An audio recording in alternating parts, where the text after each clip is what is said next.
Salut à tous et à toutes, on se retrouve pour une nouvelle vidéo en mode pro leader. Et du coup dans cette vidéo, qu'est-ce qu'on va faire dans cette vidéo du coup avec notre coureur polyvalent? On va d'abord faire l'Euro Tour et on fera également l'Open Tour dans cette vidéo. Et du coup on va commencer directement par faire la première étape de cet Euro Tour entre Utrecht et Zeeland. Une étape totalement plate où il y aura du vent dans le final.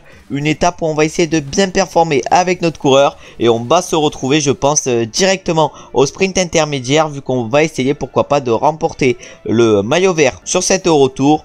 Et on se retrouve donc directement au sprint inter. Et du coup on se retrouve maintenant au sprint intermédiaire avec notre coureur. On va essayer de aller chercher quelques points sur ce sprint intermédiaire. On va voir si c'est possible. En tout cas là on va lancer bientôt 1 km. Ah, j'ai peut-être lancé un peu tôt. Oh, il n'y a personne qui lance. C'est Alberto Dainese. On se met dans sa roue. On se met dans la roue Alberto Dainese. J'ai l'impression qu'on n'est pas assez rapide pour le doubler. Mais on va quand même réaliser un bon sprint intermédiaire, vu qu'on va aller chercher la 5e place et la 3e place du peloton. Et on va se retrouver du coup maintenant directement dans le final et sûrement dans les 5 derniers kilomètres de cette étape, pour voir si on est capable pourquoi pas d'aller chercher un bon résultat. Et du coup on se retrouve maintenant dans les 5 derniers kilomètres de cette étape. Il risque d'y avoir du vent. Voilà, maintenant on est dans la zone exposée au vent. Je pense qu'il va y avoir du vent. Va falloir qu'on tienne actuellement avec notre coureur, vu que ça risque d'être compliqué, vu qu'on n'est pas placé au mieux. Ah là on est autour des 35e positions. C'est Mathieu Van Der Poel du coup le champion du monde. Nous on se replace actuellement avec notre coureur. Encore 3 km 400. Est-ce qu'on est capable de nous imposer? Il y a Florian Sénéchal qui accélère sur la droite de la route. Oh là là, je pense que ça va pas mal exploser. Je pense que le peloton va pas mal exploser. En tout cas, même Florian Sénéchal a réussi à nous distancer avec son accélération. Oh là là, on est encore 154 dans le peloton, mais je pense qu'on sera bientôt plus 154. Oh, faut qu'on arrive à se couvrir derrière quelqu'un, parce que là, on se prend le vent dans la poire et c'est un peu compliqué. En tout cas, là, on est en train de suivre Sonny Colbrelli dans la roue. On se fait même gêner. On se fait même gêner par les différents sprinteurs. Encore 1 km. Encore 1 km. On va essayer d'aller chercher des roues aux sprinteurs. On est dans la roue Peter Sagan et Brian Cocard, nos adversaires sur l'Open Tour. Mais là, ils sont pas nos adversaires principaux. Est-ce qu'on est capable d'aller chercher quelque chose? Est-ce qu'on est capable d'aller chercher un gros résultat? Oh, je crois qu'on s'impose avec notre coureur sur cette première étape de l'Open Tour. Mais c'est un résultat surprise. Je pensais jamais pouvoir faire ça avec mon coureur sur le retour. Mais si on arrive déjà à remporter cette première étape, c'est un résultat énorme pour nous. Et on va du coup aller voir ça au niveau des podiums. Et du coup oui, c'est bien moi qui m'impose sur cette première étape de l'Euro Tour avec mon coureur. Au classement général du coup à tous les différents classements, on est en tête avec notre coureur. Et on va maintenant du coup aller voir les classements sur cette étape. Je crois qu'on s'impose d'un rien devant Jasper Philipsen. Ouais c'est bien ça. Et c'est Luka Meshkei qui va chercher la 3e place, Peter Sagan la 4e et Arnaud démarre la 5e. En tout cas très bon résultat et on commence en beauté cet Euro Tour. Et on remporte du coup combien de points avec cette victoire? On remporte du coup 38 PPC. Ah, c'est vraiment énorme. Et on va se retrouver du coup maintenant pour la 2e étape de cet Euro Tour. Donc on peut voir le profil ici, une étape plutôt vallonnée avec un final plutôt vallonné.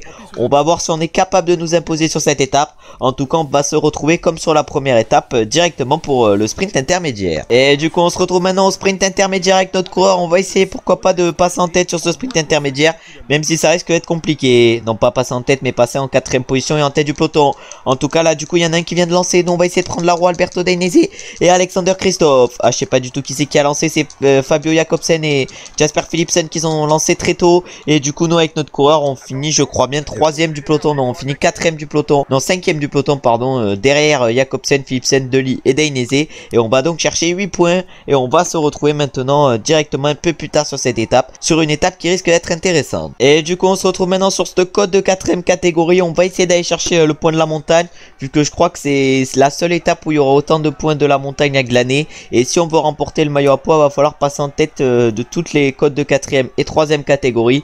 Et en commencer par cette cote d'Auvilliers qui nous rapporte donc 1 point. Et on va se retrouver maintenant pour la prochaine cote qui sera cette fois-ci une cote de 3e catégorie, où on pourra aller chercher 2 points. Et du coup maintenant on a un peu reculé pour cette deuxième cote de 3e catégorie. Ça risque donc d'être dur de se replacer et d'aller chercher les 2 points. En tout cas on va tout faire pour, on va passer en plein milieu, on en a rien à battre. On passe du complet milieu. Est-ce qu'on va pouvoir au moins aller chercher un point sur cette cote? Et oui, on va chercher un point. C'est Mike Tennyson malheureusement pour nous qui va chercher les 2 points. On va se retrouver maintenant pour la prochaine cote de 4e catégorie, où on espère avoir la chance de passer en tête, vu que là ça a été déjà compliqué de passer en 2e position, vu qu'on était extrêmement mal placé au bas de ce montée. Et du coup maintenant on n'est plus qu'à 600 mètres du sommet sur ce code de Mutiny, 900 mètres à 11,3%.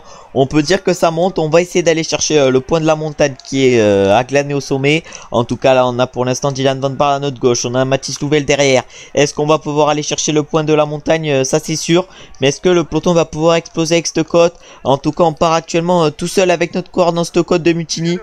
Ah, je pense que c'est un peu loin maintenant pour partir à plus de 15 km de l'arrivée. On va du coup attendre le peloton et on va se retrouver maintenant pour la prochaine et dernière côte de cette étape. Et du coup on se retrouve maintenant un peu moins de 5 km de l'arrivée et surtout 1 km du sommet sur cette côte de 4ème catégorie. Il y a Alberto Becciol qui est parti tout seul il y a un peu longtemps je crois bien sur cette étape. Et on va essayer d'aller le battre sur cette côte de 4ème catégorie. Oh, encore 4 km 200. On va essayer d'aller battre Becciol, mais ce qu'on veut le plus c'est aller chercher une victoire d'étape. Est-ce que c'est possible? En tout cas on va passer sa session en tête de cette côte. Et là maintenant on va essayer de récupérer dans la descente. Oh là là, on est maintenant à 3 km 600 de l'arrivée. Je crois bien que cette descente est assez sinueuse. Bah pas falloir qu'on chute avec notre coureur. En tout cas là on est du coup en train de récupérer dans cette espèce de descente. Là le virage semble assez dur. Du coup on prend nickel en plus le virage. Et maintenant on va prendre notre gel bleu. On a plus de 8 secondes, 10 secondes d'avance sur un groupe derrière. Oh là on prend encore une fois nickel le virage. On a plus de 12 secondes d'avance sur Soren Kragh Andersen et Alberto Becciol qui sont derrière nous. Et maintenant c'est Soren Kragh Andersen qui est seul derrière nous. Il a réussi à distancer Alberto Becciol. Ah maintenant on va prendre notre gel rouge. Non on va pas trop prendre notre gel rouge parce que sinon ça va être un peu cheat. En tout cas Soren Kragh Andersen est en train de revenir sur nous.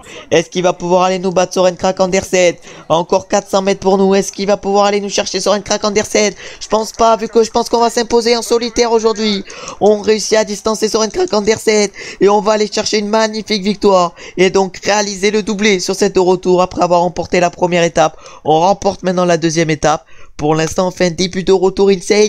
Et pourquoi pas viser la qualification pour le Tour de France vu le retour qu'on est en train de faire.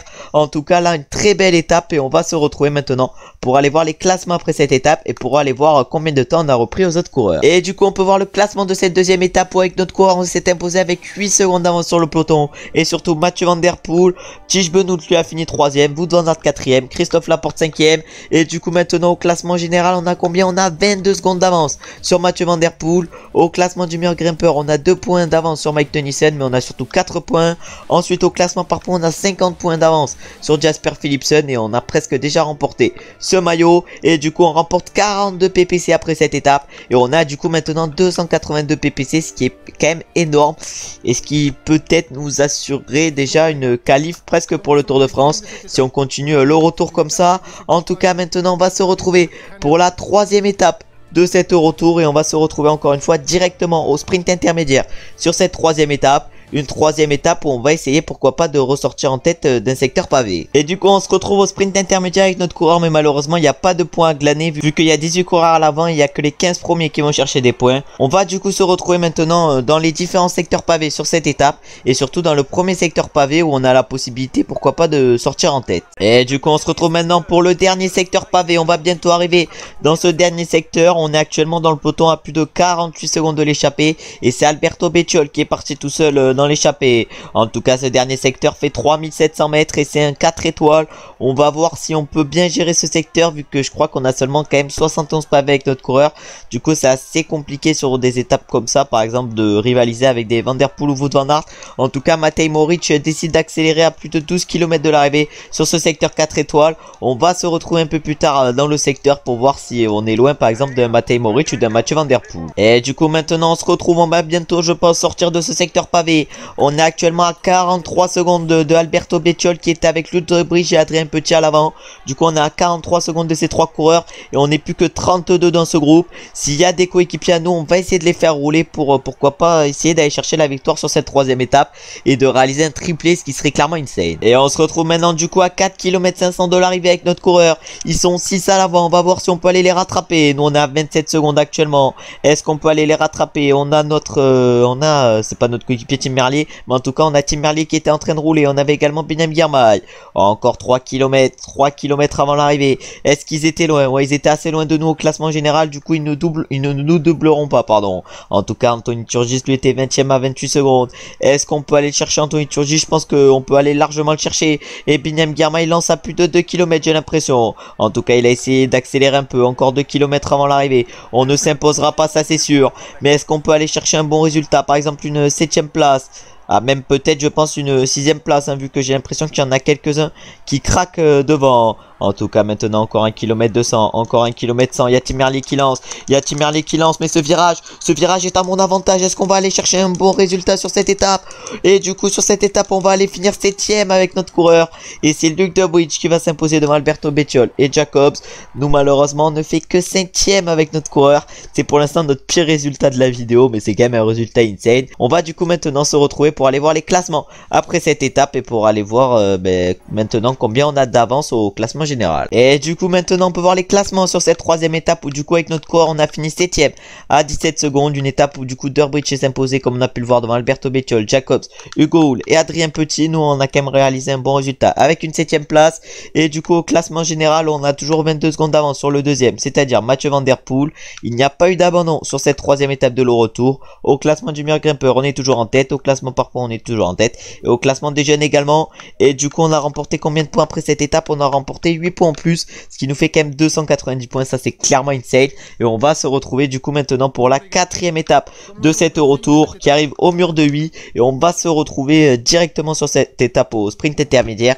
Si y a des points à aller chercher, et s'il n'y a pas de points à aller chercher, on se retrouvera directement dans la montée de 3ème catégorie avant le mur de 8. Et du coup maintenant on va arriver dans la côte de 3ème catégorie avant le mur de 8, parce que malheureusement on n'a pas pu aller chercher des points sur le sprint inter, vu qu'il y avait une échappée de plus de 16 coureurs qui était partie. Non pas de plus de 16 coureurs, mais une échappée de 16 coureurs.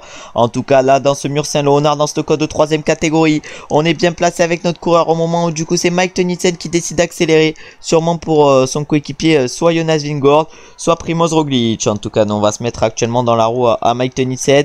Mike Tennyson qui a combien de points? Il a 2 points au classement de la montagne.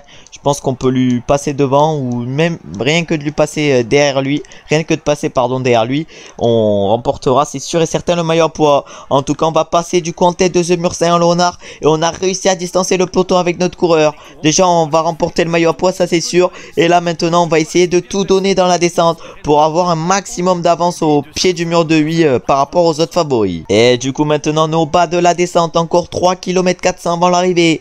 On va essayer d'aller nous imposer avec notre coureur. On a plus de 13 secondes d'avance sur le peloton qui est derrière. Un peloton emmené actuellement par les Ineos Grenadier et Dylan Van Baarle. Oh là on va prendre notre gel rouge avec notre coureur. On a 11 secondes maintenant d'avance. Et là on donne tout, encore 2 km 400. Normalement on va bientôt arriver au pied du mur de 8. Je crois que là on tourne à droite puis à gauche, et on sera au pied du mur de 8. Ouais, voilà, là on tourne à droite. Normalement là voilà on tourne à gauche. Et là on va attaquer le mur de 8. On a 9 secondes d'avance sur le peloton. On attaque le mur de 8 à un tempo assez élevé. On a 13 secondes. Derrière ça attaque encore plus fort que nous le mur de 8. Et là on va arriver maintenant dans les premiers forts pourcentages de ce mur de 8. Des pourcentages à plus de 15%. Est-ce qu'on va pouvoir tenir face aux coureurs de derrière? Par exemple Tadej Pogacar qui semble très fort. On est dans du 12% actuellement. On a Tadej Pogacar qui avait réussi à revenir sur nous, et qui vient maintenant de se refaire distancer par notre coureur. En tout cas là maintenant on arrive dans les pourcentages les plus durs de ce mur de 8. C'est autour du 18% ces pourcentages. On accélère dans ces pourcentages dans le noir. Est-ce qu'on va pouvoir aller nous imposer? Il y a Tadej Pogacar, il y a juste derrière. Il y a un coureur de la Groupama, il y a Stefan Kung également qui est juste derrière. Mais on va quand même aller pouvoir s'imposer sur cette 4ème étape de l'Eurotour. Et c'est du coup notre 3ème victoire en 4 étapes sur un Eurotour qui nous réussit extrêmement bien. Il est incroyable le retour qu'on est en train de faire. Et du coup maintenant on va aller voir après cette étape les classements de cette étape, et surtout combien d'avance on a avant le chrono de la dernière étape. Et du coup maintenant on peut voir les résultats de cette 4ème étape où d'un coup on s'impose avec 8 secondes d'avance sur Tadej Pogacar. Stefan Kung finit lui 3ème à 14 secondes. Après il y a des coureurs à 18 secondes, 24 secondes, 28 secondes ou encore 31 secondes. Et du coup au classement général on a maintenant 40 secondes d'avance sur le deuxième qui est Tadej Pogacar. On a 48 secondes d'avance sur le troisième Stefan Kung, 52 secondes sur Benoît qui est 4ème et 56 secondes sur Wout van Aert 5ème. Et du coup on remporte 42 PPC avec cette étape, et on a maintenant 332 PPC, ce qui est quand même énorme, hein. Je pense qu'on est limite déjà assuré de faire le Tour de France. Et du coup maintenant on va se retrouver avec notre coureur au départ de cette 5ème étape où on va essayer de conserver la tête au classement général. Et du coup là maintenant on arrive au départ avec notre coureur. On va essayer de réaliser un gros chrono aujourd'hui. Pour l'instant, le premier temps intermédiaire, il était pour Tom Dumoulin 11 minutes 23. Nous, on a pour objectif de réaliser 11 minutes 34, qui est, je pense, un gros chrono. En tout cas, on va essayer de réaliser le meilleur chrono possible. Et on va se retrouver directement au premier temps intermédiaire avec notre coureur. Et du coup, maintenant, on va bientôt arriver au premier temps intermédiaire sur ce chrono. Alors que Stefan Kung a sorti un chrono énorme. Il était en 10,59 au premier inter. Nous, on a pour objectif de réaliser 11,34. On avait également Pogacar en 11 minutes 04. On doit perdre moins de 40 secondes sur Tadej Pogacar. Et nous, on réalise également un gros premier temps intermédiaire vu qu'on est en 11,20 et qu'on est actuellement en 3ème position. On va se retrouver maintenant dans le final de cette étape. Une étape où on va essayer de réaliser un gros chrono pour pas perdre le classement général. Et du coup, maintenant, on se retrouve à 2 km de l'arrivée. Stefan Kung a réalisé un temps en 21 minutes 19. Va falloir qu'on réalise également un gros temps si on veut remporter cet Eurotour. En tout cas, Tadej Pogacar lui était en 21 minutes 31. C'est-à-dire qu'on doit faire moins de 22 minutes 11 sur ce chrono si on veut remporter cet Eurotour. Oh là là, on va voir si c'est possible. Oh, le virage, on l'a pris comme une chèvre. Est-ce qu'on va réaliser un gros chrono? J'ai l'impression qu'on va aller chercher 21,47. Oh, le chrono de surhomme. On va finir 3ème sur ce contre-la-montre avec notre coureur sur cet Eurotour qu'on aura réussi à merveille quand même. Il aurait été quand même pépite cet Eurotour vu qu'on aura remporté 3 étapes. On aura fini 7ème de la 3ème étape et là on finit 3ème de la 5ème étape, c'est à dire qu'on n'aura pas été en dehors du top 10 et du coup c'est bien Stefan Kung qui remporte cette 5ème et dernière étape de l'Eurotour, ce contre-la-montre. Ensuite au classement général, du coup on arrive à conserver la tête avec notre coureur et on va donc remporter cet Eurotour. Au classement par points, on va également le remporter avec notre coureur. Le classement du meilleur grimpeur, on va également le remporter. Et pour finir, le classement des jeunes également. On va du coup maintenant aller voir les classements sur cet Eurotour et aller voir nos différentes performances. Et du coup maintenant on peut voir le classement de cette 5ème étape, mais surtout les différents écarts. Du coup on réalise une 3ème place avec notre coureur à 28 secondes de Stefan Kung qui a réalisé un énorme chrono. On était 3 limite sur ce chrono vu que Wout van Aert finit lui à 56 secondes. Il y a un écart énorme entre nous et Wout van Aert. Et du coup au classement général on s'impose avec 20 secondes d'avance sur Stefan Kung qui va chercher la 2ème place. Tadej Pogacar finit lui 3ème à 24 secondes. Et après Van Aert lui finit 4ème à 1,24. Ensuite au classement du meilleur grimpeur, du coup on s'impose avec 8 points. Au classement par points on s'impose avec 146 points, ce qui a l'air énorme. Au classement des jeunes ensuite on s'impose avec 24 secondes du coup d'avance sur Tadej Pogacar. Au classement par équipe du coup on finit 9ème avec notre équipe et c'est la Jumbo-Visma qui s'impose. Et pour finir au classement de la combativité, c'est mon coureur le mieux placé pour notre équipe avec la 29ème place avec 14 km. Et du coup on va aller voir notre progression après cet Eurotour. Et du coup on a remporté combien? Oh, le nombre de points qu'on a dû remporter. On a remporté 115 PPC avec cet Eurotour. On est donc 14ème au classement. Là, c'est assuré qu'on va finir dans le top 18 et qu'on va être qualifié pour le Tour de France pour la saison prochaine. Et du coup je prends un +1 après cet Eurotour et je prends un +1 je crois bien en vallon. Ouais c'est ça, je prends un +1 en vallon pour avoir gagné 10 étapes de vallon, ce qui est quand même pas mal. Et ce qui nous fait quand même un 77 vallon, ce qui est assez intéressant. Et on va se retrouver du coup maintenant pour l'Open Tour. En Open Tour où on va essayer avec notre coureur pourquoi pas d'aller chercher des gros résultats. Et on va se retrouver directement au sprint intermédiaire sur la première étape avec notre coureur. Un sprint intermédiaire où on va essayer d'aller chercher le plus de points après cet Eurotour quand même qu'on a totalement réussi et qui va nous permettre de nous qualifier pour le Tour de France de la saison prochaine. Et du coup on se retrouve maintenant au sprint intermédiaire avec notre coureur à un peu moins de 2 km de ce sprint inter. On va essayer d'aller chercher le plus de points possible. Malheureusement on est en mauvaise forme sur cette première étape de l'Open Tour, mais ça devrait pas normalement nous empêcher d'aller chercher pas mal de points. En plus le virage nous aide pas mal sur ce sprint inter, du coup normalement on devrait facilement passer en tête du peloton et aller chercher du coup la 4ème place et 13 points sur ce sprint inter. Voilà, c'est bien ce qui vient d'arriver et on va se retrouver du coup maintenant pour faire les 5 derniers kilomètres de cette étape. Une étape où on va essayer de nous imposer avec notre coureur. Et du coup on se retrouve maintenant à 4 km 500 de l'arrivée avec notre coureur. On va essayer de réaliser le meilleur sprint possible et comme je l'ai dit tout à l'heure d'aller chercher la victoire. En tout cas plus que 4 km avant l'arrivée à Montauban. On va essayer pourquoi pas de nous imposer. Je pense que ça sera quand même compliqué, mais voilà, on a réussi à s'imposer sur 3 étapes de l'Eurotour. Pourquoi on n'arriverait pas à nous imposer sur une étape de l'Open Tour? Non mais ça sera aberrant quand même. En tout cas il reste encore 2 km 800 avant l'arrivée. On arrive bien à remonter avec notre coureur. On est maintenant dans les premières positions et c'est pour l'instant Michael Matthews qui est en train d'emmener ce peloton. Encore plus que 2 km avant l'arrivée. On va tout donner avec notre coureur pour aller nous imposer sur cette première étape de l'Open Tour et du coup enfiler le premier maillot jaune. Oh, en tout cas, on peut voir sur la droite de la route qu'il y a Simon Clark. Simon Clark qui accélère. Il a Giacomo Nizzolo dans la roue. Oh, Nasser Boigny également, il est bien placé. Nous, on va essayer d'aller chercher la Roi Canter. On va essayer d'aller chercher la Roi Canter. Ah, j'ai l'impression qu'on ne s'imposera malheureusement pas sur cette première étape de l'Open Tour. Et non, et j'ai l'impression même qu'on finit assez loin sur cette première étape. On va aller voir ça au niveau des classements après cette étape. Mais je crois que je finis autour de la 8e, 9e place. J'ai pas du tout vu le classement que j'ai fait. En tout cas, on va du coup aller voir le classement que j'ai fait au niveau du classement de l'étape. Et du coup, maintenant, on peut voir le classement de cette étape où j'ai du coup fini 9e avec mon coureur. Et c'est du coup Giacomo Nizzolo qui s'est imposé devant Nasser Boigny, Luca Meshkek, Caden Groves et Albanese. Malheureusement, je ne fais que 9e avec mon coureur et du coup ça nous fait gagner combien de points? Ça nous fait gagner cette 9e place de PPC et on est maintenant à 449 PPC et on va se retrouver du coup maintenant pour la deuxième étape de cet Open Tour entre Albi et Toulouse et on va se retrouver encore une fois sur cette deuxième étape directement au sprint intermédiaire. Et du coup on se retrouve maintenant au sprint intermédiaire avec notre coureur. On a 17 points à aller chercher sur ce sprint intermédiaire vu qu'il y a un seul coureur qui est dans l'échappée et c'est Nick Arsant qui va aller chercher les 20 points. Ah, nous actuellement on va essayer d'aller chercher le meilleur sprint possible. Est-ce qu'on peut aller chercher pas mal de points? On est actuellement dans la roue à Sonny Colbrelli et à Davide Ballerini. Oh là là, est-ce qu'on va pouvoir aller doubler Sonny Colbrelli? C'est assez compliqué encore une fois. Et on va du coup aller chercher la 5e place sur ce sprint inter. Et du coup la 4e place du peloton. Et on va donc aller chercher 11 points. Et on va se retrouver maintenant du coup encore une fois dans les 5 derniers kilomètres de cette étape. Pour essayer encore une fois d'aller chercher un bon résultat. Et du coup on se retrouve maintenant à 4 km de l'arrivée avec notre coureur. On est assez bien placé pour l'instant, même si on est autour des 40e places. Je pense que ça va pas être compliqué de remonter. Malheureusement, notre mauvaise forme sur cette deuxième étape va pas trop nous avantager. Mais on va quand même essayer de faire mieux que sur la première étape où on est allé chercher qu'une 9e place.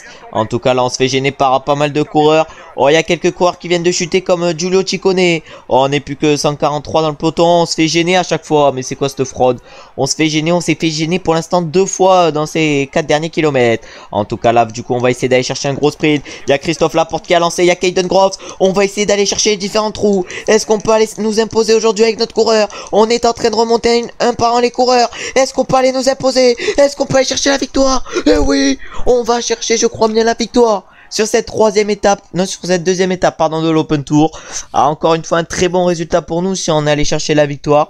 On va aller voir ça au niveau des classements, mais je crois bien qu'on s'est bien imposé sur cette deuxième étape. Et du coup, oui, je me suis bien imposé avec mon coureur sur cette deuxième étape devant Lonardi, Brian Cocard, Christophe Laporte et Caden Groves. On a du coup réussi un bon résultat et du coup on prend la tête. Non, on prend pas la tête au classement général. On est du coup deuxième égalité avec Giacomo Nizzolo et au classement par points, on est maintenant du coup en tête par contre devant Giacomo Nizzolo avec 8 points d'avance et du coup on remporte combien de points après cette étape? On remporte du coup 19 points. On se retrouve maintenant à 468 PPC, ce qui est clairement énorme vu qu'on avait seulement 4 courses sur une quinzaine de courses dans la saison. Et du coup maintenant on va se retrouver pour la troisième étape de cet Open Tour entre Lavore et Rodez.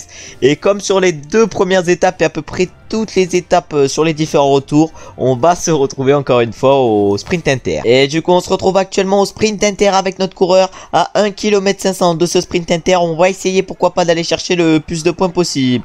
En tout cas là du coup on va essayer de passer en tête de ce sprint inter et du coup d'aller chercher 13 points. Pas de passer en tête mais passer en tête du peloton et du coup d'aller chercher 13 points. Oh, Giacomo Nizzolo qui est pas mal rapide sur ce sprint inter. Est-ce qu'on va pouvoir le battre? Ah non, malheureusement on finit juste derrière Giacomo Nizzolo et du coup à la 4e position. Et on va se retrouver maintenant encore une fois dans les 5 derniers kilomètres de cette étape qu'on va essayer de remporter. Et du coup on se retrouve maintenant à 4 km 300 de l'arrivée sur cette troisième étape de l'Open Tour. Après avoir remporté la deuxième étape, est-ce qu'on est capable de remporter la troisième étape de cet Open Tour? Surtout qu'on est en forme normale sur cette troisième étape, alors que sur la deuxième étape de l'Open Tour on était en mauvaise forme. Ouais, est-ce qu'on peut aller nous imposer? On a pris un peu d'avance par rapport au peloton rien qu'en un virage. Non mais ça déjà c'est miteux. Par contre les virages qui soient buggés c'est un peu miteux, parce qu'à chaque fois tu prends une petite avance. On réussit à nous revenir dessus du coup le peloton. Est-ce qu'on va pouvoir suivre les différents coureurs qui vont accélérer? Et il y a du coup Tish Benoît qui accélère, suivi directement par Jakob Fuglsang. On a également Georges Bennett qui essaye de suivre. On a Ruben Guerrero également. Ah nous on les suit. Nous on les suit à peu près. On donne pas tout ce qu'on a quand même. On essaye de les suivre mais on donne pas encore tout ce qu'on a. Encore 1 km. Encore 900 mètres avant l'arrivée. On arrête de se mettre en danseuse au moment où c'est Carlos Rodriguez qui j'ai l'impression va tenter d'accélérer. Oh, Diego Ulissi également va tenter d'accélérer. Il nous reste encore 600 mètres. On a encore une belle barre rouge. On a encore une belle barre rouge. Et là, on sprint. On sprint à 400 mètres de l'arrivée. Et je crois bien qu'on va aller encore une fois s'imposer. Et oui, on va encore une fois s'imposer avec notre coureur sur cette 3e étape de l'Open Tour. Oh, la vidéo est actuellement insane. On enchaîne les victoires après les victoires. Oh là là, je crois bien que c'est déjà notre 5e victoire dans la vidéo, alors qu'on a fait seulement 8 courses. C'est clairement insane. Et on va se retrouver du coup maintenant pour aller voir les classements après cette 3e étape. Et du coup maintenant on peut voir les classements sur cette 3e étape de l'Open Tour, où du coup avec notre coureur on s'est imposé devant Alexei Luchenko et Jesus Serrada. C'est George Bennett qui a cherché la 4e place, Carlos Rodriguez la 5e. Et du coup au classement général on est maintenant en tête avec notre coureur avec 10 secondes d'avance sur Giacomo Nizzolo. Et on va se retrouver maintenant pour la 4e étape de l'Open Tour. Et du coup on remporte 19 PPC avec cette 3e étape. Et on a du coup maintenant 487 PPC, hein. Vraiment c'est énorme la saison qu'on est en train de faire. Et on va se retrouver du coup maintenant pour la 4e étape qui arrive au Tourmalet. Et on va se retrouver cette fois-ci pas pour le sprint intermédiaire, mais sûrement vers le sommet du col du Soulor, où si l'échappée a été rattrapée on essaiera de passer en tête. Et du coup on se retrouve actuellement dans le col du Soulor avec notre coureur. On va essayer d'aller chercher quelques points de la montagne. On a 6 points de la montagne à aller chercher avec notre coureur. On va voir si c'est possible. En tout cas, on va essayer d'aller chercher les 6 points. Alors que pour l'instant, c'est Clément Champoussin qui est en tête à l'avant de la course. Il va aller chercher les 10 points de la montagne. On avait combien de points au classement de la montagne? On avait seulement 1 point. Champoussin, lui, il en avait 0. Mais il va là en chercher 10. Et du coup, là, on va essayer de passer en tête au sommet de ce col du Soulor. On n'est plus que 63 dans le peloton. Un peloton qui a quand même pas mal explosé. Et nous, du coup, on va aller chercher 6 points. Et la 3e place sur ce col de première catégorie. Et on va se retrouver sûrement à l'arrivée sur cette étape, vu que je pense que je vais me faire distancer dans la montée du Tourmalet. Et du coup malheureusement encore 2 km avant l'arrivée et je vais me faire distancer avec mon coureur. On réalise quand même une montée du Tourmalet qui est clairement insane. Et on va du coup maintenant aller voir qui c'est qui va s'imposer sur cette étape entre Michael Storer et Skelmoz. Et du coup là on va aller voir qui c'est qui va s'imposer devant entre Michael Storer et Skelmoz. Et c'est du coup Skelmoz qui va s'imposer devant Michael Storer et Juan Pedro Lopez. Kamna va chercher la 4e place, Gros Schartner la 5e. Et nous je crois bien qu'avec notre coureur on va chercher autour de la 25e place. En tout cas on va aller voir du coup notre classement sur cette étape.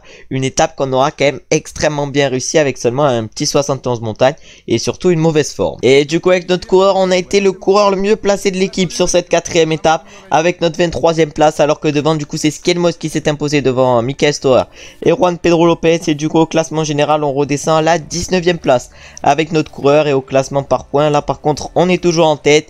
Et du coup on remporte combien de points après cette étape? On remporte du coup 0 points malheureusement. Et on va se retrouver du coup maintenant pour la 5e et dernière étape de l'Open Tour, et même peut-être la dernière étape de la vidéo, à moins qu'on soit sélectionné pour les championnats du monde. En tout cas on va se retrouver directement sur cette étape vers le sommet je pense du premier col de première catégorie s'il n'y a pas d'échappée. Et du coup comme annoncé on se retrouve à 1 km, même un peu moins d'1 km du sommet sur ce premier col de première catégorie, c'est-à-dire la montée de Péragude. On va essayer d'aller chercher le plus de points de la montagne possible avec notre coureur, même si c'est sûr qu'on ne finira pas premier, vu que c'est Nick Schultz qui va aller chercher les 10 points de la montagne. Nous on va aller en chercher du coup je crois bien 6 sur cette montée. Ouais, on malheureusement finit derrière Arne Van Hoek, et du coup on ne va chercher que 6 points sur cette montée. Et on va se retrouver maintenant pour le sprint intermédiaire, où on espère pourquoi pas aller chercher 20 points, vu que j'ai l'impression qu'on vient de partir dans l'échappée avec notre coureur. Et du coup on se retrouve maintenant en sprint intermédiaire avec notre coureur. On va essayer de passer en tête. Je pense que Simon Clark, Nick Schultz et l'autre c'est qui, et Arne Van Hoek vont peut-être nous jouer ce sprint inter, mais notre objectif ça va être de passer en tête. Est-ce qu'ils vont nous le jouer? Est-ce qu'ils vont nous le jouer? Ouais, ils vont bien nous le jouer. Et du coup Simon Clark va aller nous le jouer. Oh mais non, faudrait quand même qu'on batte Simon Clark. Non mais on va se faire battre par Simon Clark sur ce sprint inter. Ah ouais, mais je finis 2ème et c'est miteux, alors que 10 fois sur 10 je dois finir premier. Bon en tout cas on va se retrouver maintenant au sommet de ce col de première catégorie, à moins qu'on se soit fait distancer par les 3 autres coureurs. Et du coup malheureusement je me suis peut-être vu trop fort dans cette montée, et malheureusement je vais bientôt me faire rattraper par le peloton, et je vais pas aller chercher de points de la montagne. On se fera pas distancer par le peloton, ça c'est sûr, mais on va se retrouver du coup maintenant directement à l'arrivée sur cette étape pour voir combien nous on finit, et surtout pour voir qui c'est qui s'impose. Et du coup maintenant il reste plus que 800 mètres avant que Arne Van Hoek arrive, lui qui était dans l'échappée avec nous tout à l'heure et qui va aller s'imposer sur cette étape. Il s'impose du coup devant Skelmoz, Juan Pedro Lopez, Iban Sosa et Lennart Kamna. Et nous on va finir 54ème avec notre coureur sur cette dernière étape de l'Open Tour. On va du coup maintenant aller voir les podiums de cet Open Tour pour aller voir qui c'est qui vont remporter les différents maillots distinctifs. Nous, ce qui est sûr, c'est qu'on va remporter le maillot vert avec notre coureur. Et du coup, tout d'abord, on peut voir le vainqueur sur cette étape, sur cette dernière étape de l'Open Tour. C'est donc Arnd Van Hoek. Ensuite, au classement général, c'est un Trek Segafredo qui s'impose et c'est donc Skjelmose. Ensuite, au classement par points, c'est nous qui nous imposons avec notre coureur. Au classement du meilleur grimpeur, là, c'est Arnd Van Hoek qui s'impose. Et pour finir, au classement des jeunes, c'est Skjelmose qui s'impose. On va du coup maintenant aller voir les classements après cette dernière étape et aller voir les classements des maillots distinctifs un peu plus précisément. Et du coup, déjà, on peut voir le classement sur cette étape où du coup, Arnd Van Hoek s'est imposé devant Skjelmose et Juan Pedro Lopez. Notre équipier le mieux placé, c'était Davide de la Cruz qui a cherché la 24e place. Attila Valter, notre autre coéquipier, a fini 25e. Et du coup, au classement général, malheureusement, nos coéquipiers ne font que 17 et 18. Et nous, on va chercher une belle 31e place avec notre coureur. Ensuite, au classement numérique grimpeur, c'est Arnd Van Hoek, pardon, qui s'impose avec 38 points devant Skjelmose qui en a eu 35. Nous, on en a eu 13 points avec notre coureur. Ensuite, au classement par points, du coup, on s'impose avec 130 points. Ensuite, au classement des jeunes, c'est Skjelmose qui s'impose devant Juan Pedro Lopez et Iban Sosa.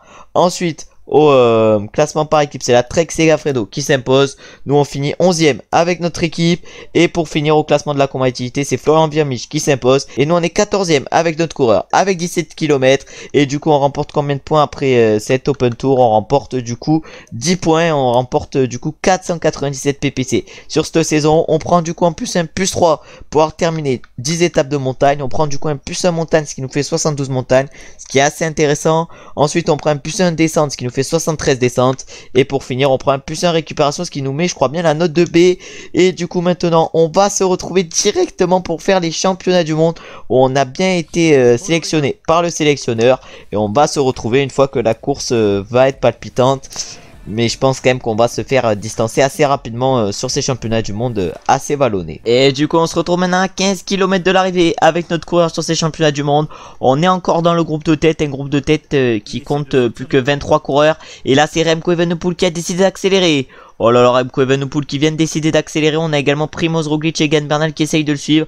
Encore 13 km, Remco Evenepoel qui est parti. Ça va être dur d'aller chercher dans cette Jima Galisterna qui fait 2 km 700 à 6,4%. Une Jima Galisterna où on va essayer pourquoi pas d'attaquer. Et là maintenant on arrive dans les pourcentages les plus durs de cette Jima Galisterna, dans du 13%. Et c'est ça à ce moment qu'Egan Bernal décide d'accélérer. Oh, Egan Bernal décide d'accélérer. Il veut aller chercher Remco Evenepoel, le champion du monde actuel. Oh là là, Remco Evenepoel, est-ce que nous on peut aller chercher dans ce Jima Galisterna? Ah, les pourcentages sont un peu trop compliqués. On n'a pas assez de barres rouges pour aller chercher Remco Evenepoel. Va falloir pourquoi pas essayer d'aller chercher dans la descente. En tout cas encore 12 km avant l'arrivée. Après on va essayer de récupérer dans la descente avec notre coureur. En tout cas on n'est plus que 20 à pouvoir se jouer la victoire. Maintenant plus que 18. Ça craque par l'arrière actuellement dans ce groupe. Et du coup maintenant c'est qui décide d'accélérer? C'est Joao Almeida. On n'est plus que 17 dans ce groupe. Oh là là, ça craque, on n'est plus que 16. Oh, ça craque un par un dans ce groupe. On est maintenant plus que 15. Oh là là, ça explose. Ça explose dans ce groupe. Oh là là, est-ce qu'il y en a d'autres qui vont craquer? Non, non, on va être... S'il y en a un autre qui a craqué. Il y en a un autre, c'est Wout van Aert qui vient de craquer. On est limite plus que 14 maintenant à pouvoir se jouer la victoire. Et il reste plus que 11 km avant l'arrivée. On va se retrouver maintenant un peu plus tard pour voir déjà si on a réussi à rattraper ou pas Remco Evenepoel. Et du coup, on est maintenant plus qu'à 5 km de l'arrivée. On est dans la roue à Jonas Vingegaard, Esteban Chavez et ses différents coureurs. Il y a Tadej Pogacar qui a fait l'effort pour revenir sur Remco Evenepoel. Nous maintenant, on va s'accrocher à leur roue et on va essayer de récupérer un peu de barre rouge pour le sprint final. Alors, il reste plus que 3 km avant l'arrivée. On n'est plus que 12 à pouvoir se jouer le titre de champion du monde. Plus que 11 maintenant. Non, on est encore 12. C'est qui va s'imposer? En tout cas, c'est Jonas Vingegaard qui attaque à plus de 2 km 500 de l'arrivée. Oh là là, mais là ça se regarde dans ce final. Nous faut qu'on récupère un peu actuellement avec notre coureur pour avoir la chance de sprinter. En tout cas là on va essayer du coup de récupérer à encore 1 km 600 avant l'arrivée. Faut qu'on ait assez de barre bleue pour pouvoir sprinter. Et là on va pouvoir sprinter pas longtemps, on va pouvoir sprinter moins d'1 km. Alors que Egan Bernal lance le sprint. Oh, encore 800 mètres, encore 800 mètres, on donne pas encore tout. On donne pas encore tout, on donne tout à 500 mètres. On donne tout à 300 mètres de la ligne. Est-ce qu'on va aller s'imposer sur ces championnats du monde? La vidéo est insane vu qu'on s'impose sur les championnats du monde. Oh, c'est incroyable cette vidéo. On aura réalisé un Euro-Tour incroyable. Ensuite, on aura enchaîné avec un très bon Open Tour. Et on enchaîne avec le titre de champion du monde. Oh, la vidéo aura été insane et on va se retrouver du coup maintenant pour aller voir les podiums après ces championnats du monde. Et du coup maintenant on peut voir les podiums de ces championnats du monde où du coup on s'est imposé avec notre coureur. On est allé chercher du coup une magnifique victoire et on va donc endosser le maillot de champion du monde pour la prochaine saison où en plus on sera sur toutes les courses du calendrier et on va du coup maintenant aller simuler le Lombardia et on va aller voir combien on finit avec notre équipe au classement par équipe, alors que nous du coup on va finir je crois bien 5ème ou autour de cette 5ème place au classement Pro Cycling individuel. Et du coup on prend un +1 après cette course, on prend un +1 récupération et on garde toujours la note de B. On va maintenant simuler le Giro di Como et on va aller voir combien on finit au classement par équipe. Et du coup c'est Tadej Pogacar qui allait remporter ce Giro di Como et ce Tour de Lombardia. Nous du coup avec notre équipe on finit bien 14ème sur cette saison. On a quand même réussi un gros résultat hein, parce qu'une 14ème place c'est insane. Même la Movistar qui a gagné 150 ppc avec le Lombardie finit derrière nous, mais ils ont gagné combien du coup la UAE 110 ppc, mais ouais il devait avoir 2 coureurs bien placés pour la Movistar. En tout cas maintenant on va clôturer la vidéo. Vous pouvez voir mes stats avant de commencer la prochaine saison qui commencera dans la prochaine vidéo où on fera donc le mercato. En tout cas merci d'avoir regardé cette vidéo qui aura été insane vu qu'on sera allé chercher des résultats énormes. Si la vidéo vous a plu, ce que j'espère évidemment vu que là limite on peut pas faire mieux, n'hésitez pas à liker, commenter, vous abonner. Ça me fait plaisir et c'est bon pour le référencement parce que voilà, on va pas se mentir, ça me dérangerait pas que la vidéo soit vue le plus possible. En tout cas du coup on se retrouve lundi prochain pour un nouvel épisode en mode pro leader et on se retrouve maintenant dès mercredi pour un nouvel épisode en mode pro cycliste. Ciao ciao ciao.